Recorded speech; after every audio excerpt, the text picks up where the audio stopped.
শুভ সন্ধ্যা বন্ধুরা। এই যে এখন সন্ধ্যাবেলায় বানাচ্ছি বাঁধাকপির পকোড়া। দেখাই দাঁড়ান, বাঁধাকপির পকোড়া। আর এই শীতকাল আসলেই তো এরকম তেলে ভাজা মাঝে মধ্যে খাওয়া হতেই থাকবে। গরমে তো তেমন একটা খাওয়া হয় না, শীতের সময় এগুলো খাওয়ার একটা সুযোগ পাওয়া যায়। ঝাল ঝাল বাঁধাকপির পকোড়া। সন্ধ্যাবেলায় কি ভাজাভুজি করলে? এই যে বাঁধাকপির পকোড়া। বাঁধাকপির পকোড়া? শশা কাটলাম। কি মুড়ি দিয়ে খাবে তো? মুড়ি দিয়ে খাবো, হ্যাঁ। আর এটা মায়ের জন্য ঝাল ছাড়া, আর মিঠি বললো বেশি করে ঝাল দিয়ে খাবে। বাবা, একটু বিট লবণ ছড়িয়ে দিই। দাও। বিট লবণ ছড়িয়ে দিচ্ছি।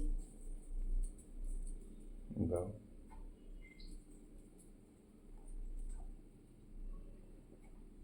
আর দিলে বেশি হয়ে যাবে, লাগলে কম দিই। ঠিক আছে।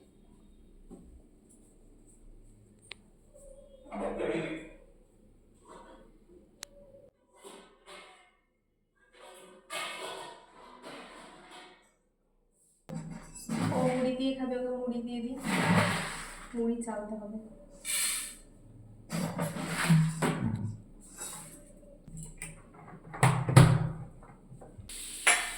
এই যে মিঠিকে দিয়ে দিই এখানে। মুচমুচে হয়েছে কিন্তু বেশ। কটা দেবো মিঠি?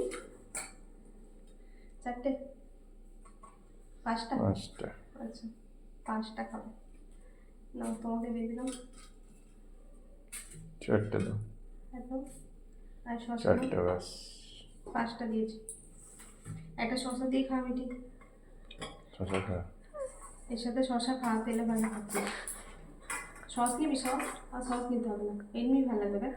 হুম। চলুন বন্ধুরা, এখন আমরা গরম গরম পকোড়া খেয়ে নিই, নাহলে আবার ঠান্ডা হয়ে যাবে। চা খাবে? না। চলুন এখন টাটা, আবার পরে দেখাবো।